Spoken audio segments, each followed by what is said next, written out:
আল্লাহ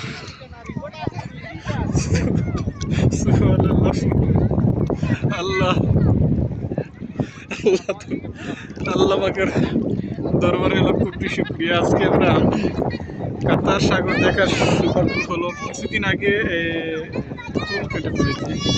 চুল কেটে ফেলেছি চুল কেটে ফেলেছি কিছুদিন আগে মাথা মুন্ডন করেছি, চুল কেটেছি। সামনে জুন মাস, জুলাই মাস, এর জন্য আগ থেকেই গরম। বাইরে আসলে আরব দেশের বাইরে অনেক বেশি গরম, তাই আগেই চুল কেটে ফেলেছি এর আগেই, যে জুন জুলাই মাস প্রচণ্ড গরম, এর জন্য চুল কেটে ফেললাম। আর মাথার মধ্যেও একটু খুশকি চলে আসছে, এর জন্য ভাবলাম যে চুল একদম মুন্ডন করে ফেলি। করোনা ভাইরাসের সময় একবার মাথা মুন্ডন করছিলাম এই কাতারেই।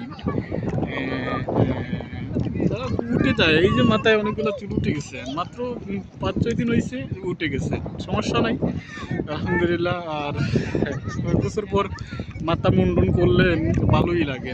আর সবচেয়ে বেশি আনন্দের বিষয় হলো কাতার সাগরে এসেছি আমরা। কপিলের মেয়ে, বাচ্চা কাচ্চা সবাইকে নিয়ে এসেছি আমরা। তিনজন ড্রাইভার আমরা এসেছি। আসার পর তাদেরকে অন্য পাশে দিয়ে এসেছি, আমরা এক পাশে। আমরা এখানে সাঁতার কাটতেছি, আমরা ছবি উঠেছি, ভিডিও করেছি। আর সূর্য কিছুক্ষণ পর ডুবে যাবে, সূর্য অস্তের সময় আরও সুন্দর লাগবে। আমার অনেকবার আশা ছিল বাংলাদেশের কক্সবাজার সাগর যাব, কিন্তু সেখানে যাওয়া হয় নাই। তবে আলহামদুলিল্লাহ আল্লাহর দরবারেও লক্ষ কোটি শুকরিয়া। আল্লাহ পাক অনেকবার আরব সাগরে নিয়ে আসার সৌভাগ্য করে দিয়েছেন। আরব সাগরে অনেকবারই আসছে। আর যতবার আমি আসি আসলে আমার কাছে এত ভালো লাগে যা আসলে বলে বোঝাতে পারবো না। এক কথায় আমি যদি বলি তাহলে আল্লাহকে বলবো আলহামদুলিল্লাহ, হে রব্বুল আলামিন, হে জগৎ সমূহের প্রতিপালক, সমস্ত প্রশংসা শুধুমাত্র কেবলমাত্র তোমার।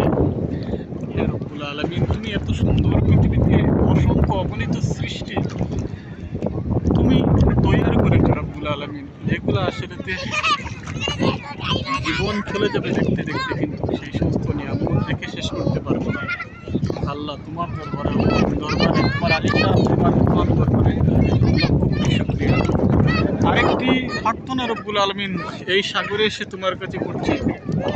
আমরা মানুষ, আমাদের ভুলের শেষ নাই, আমার ভুলের শেষ নাই। আল্লাহ, মৃত্যুর পূর্বে তুমি যেইভাবে মাসুম অবস্থায় পৃথিবীতে প্রেরণ করেছো রব্বুল আলামিন, মৃত্যুর পূর্বে এইভাবে মাসুম বেগুনাহ করে সবার ঋণ পরিশোধ করে, যার যেইভাবে ঋণ আছে সমস্ত ঋণ পরিশোধ করে দিয়ে আল্লাহ পাক আপনি ক্ষমা করে দিয়ে আপনার কাছে তুলে দেবেন।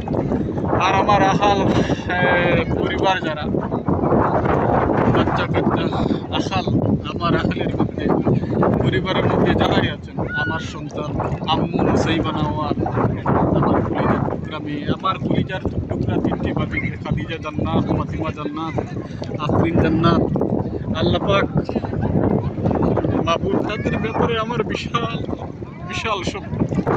সেই সত্য যদি আল্লাহ পাক পূরণ করার সৌভাগ্য আমাকে না দেন, এর আগে যদি আপনি পৃথিবী থেকে তুলে নিয়ে যান আমাকে, এই বাচ্চাগুলোকে আপনি হেফাজতে রাখো রব্বুল আল্লাহ। এই বাচ্চাকে আপনার দ্বীন ইসলামের পথে রাখবেন রব্বুল আলামিন। তারা যেখানেই থাকে তাদের জীবন যেন কোরআনের পথে, সুন্নাহর পথে, রাসূল সাল্লাল্লাহু আলাইহি ওয়াসাল্লামের দেখানো পথে, আপনার নির্দেশিত পথে যেন তারা অতিবাহিত করতে পারে। আল্লাহ, সবাইকে আপনি হেফাজত করবেন এই ফিতনার জমানা থেকে, এই শিরিক বেদাতের জমানা থেকে, এই মুসলিম নামদারি আজকে মানুষরা আল্লাহ আপনার সাথে বিভিন্ন কথা চিন্তায়, চেতনায়, কাজে অংশীদার করে শিরিক স্থাপন করে, এই ধরনের শিরিক বিদাত থেকে আমাদেরকে রক্ষা করবে। রাসূল সাল্লাল্লাহু আলাইহি ওয়াসাল্লামের মহব্বত, সম্মান, মর্যাদা যেন আমাদের হৃদয়ে ভরপুর থাকে। আল্লাহ আপনার কাছে এই প্রার্থনা, ইয়া রাব্বুল আলামিন। আমার আম্মা আম্মাকে আপনি খাইতে দিইবা না, কারণ তিনি যেন বেঁচে থাকে। আমার আপনাকে ক্ষমা করে দিন। ইরহামহুমা কামা রাব্বায়ানি সগীরা রব্বি জাআলনি মুকিমাস সালাতি মিন যুররিয়্যাতি রব্বানা তাকাব্বাল দুআ। বিদায় নিচ্ছি সবার কাছ থেকে। আসসালামু আলাইকুম ওয়া রাহমাতুল্লাহি ওয়া বারাকাতুহু।